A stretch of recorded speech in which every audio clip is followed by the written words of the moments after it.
This video is part of a multi-part series, and I recommend that you watch part 1, which will be linked in the description below, before you watch this edition. A few days before the destruction of VIII and the death of credible leaders, including the likes of Mon Mothma, General Draven, and General Dodonna, a young Luke Skywalker pleaded to his uncle, Owen Lars, that he be allowed to enlist in the Imperial Academy like so many other of his friends. After much thought, he was allowed to do so. While the Empire was on the hunt for the stolen Death Star plans and the location of the secret rebel base, Luke was excelling in the training presented to the recruits for the Empire. His blaster skills were impressive. His battlefield IQ was through the roof, making him a very capable soldier and a useful asset for the Empire.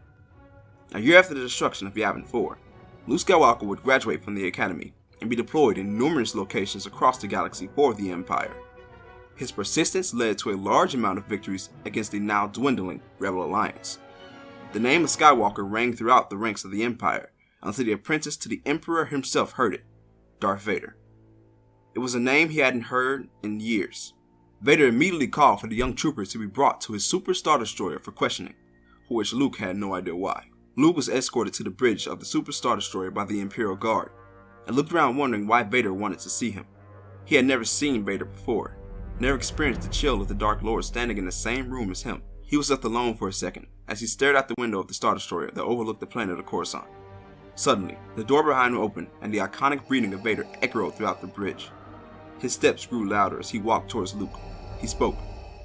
"Skywalker, your contributions to the Empire have been immensely respected, which is why I wanted to personally find out about you myself." Vader looked at the boy, who carried the last name of his former self. He could sense that the Force was present with him, and was strong. He asked Luke about where he was from. Luke responded, "Tatooine. I was raised by my aunt and uncle, Owen and Beru Lars." Vader paused as he remembered hearing those names years before, right before finding his mother in a dying state. He questioned Luke further, specifically asking about his father. Luke told him that his uncle said his father was a navigator for a spice freighter. Vader looked at the boy and knew that Luke had been lied to. He didn't ask him more about his upbringing on Tatooine. Luke then told him further. There was an old man, a hermit really. His name was Ben Kenobi. He helped me out, but then he suddenly stopped appearing. Vader then walked towards the window of the bridge and paused. He stood silently as his breathing continued to echo across the bridge. He spoke once more. "You've been lied to, Skywalker. Your father was no navigator, and Kenobi is not who he seems." Luke looked puzzled as to what Vader was telling him, asking him what does he mean.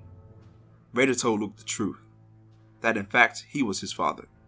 He told him that Ben Kenobi was once his master, Obi-Wan Kenobi, and that years before that moment that they stood before each other, Kenobi, along with the other Jedi in the galaxy, betrayed him in their oath to protect the galaxy. He tells the young Skywalker that he can sense the Force is also strong in him, and could be a powerful ally if he is trained properly in the dark side of the Force. Meanwhile, across the galaxy in the world of Stygian Prime, Princess Leia was still being held captive after revealing the location of the secret rebel base on VIII. Desperate to recapture her and build some more within the ranks, the rebellion launched an attack on the Spire, an Imperial prison. Han Solo and the Wookiee Chewbacca, who had been recruited to the rebellion a few months prior after they assisted a rebel team escape Imperial pursuit near the planet Sullust, led the attack to free the princess. They were successful in freeing the princess, and the rebellion was given hope once more. During her imprisonment, Leia deliberated on what the rebellion needed if they were going to gather the strength once more to fight the Empire. She remembered that Obi-Wan Kenobi may still be on Tatooine and would be a major assistance to the rebellion if found.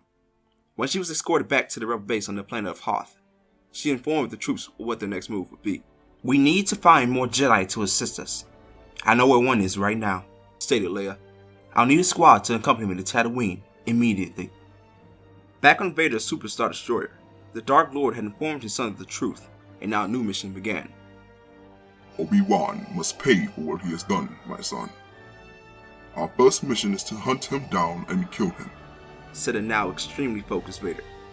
Luke agreed with his father, and now a race to Kenobi has begun.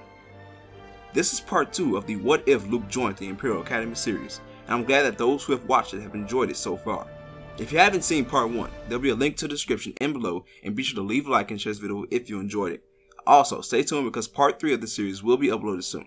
Until next time, may the Force of others be with you.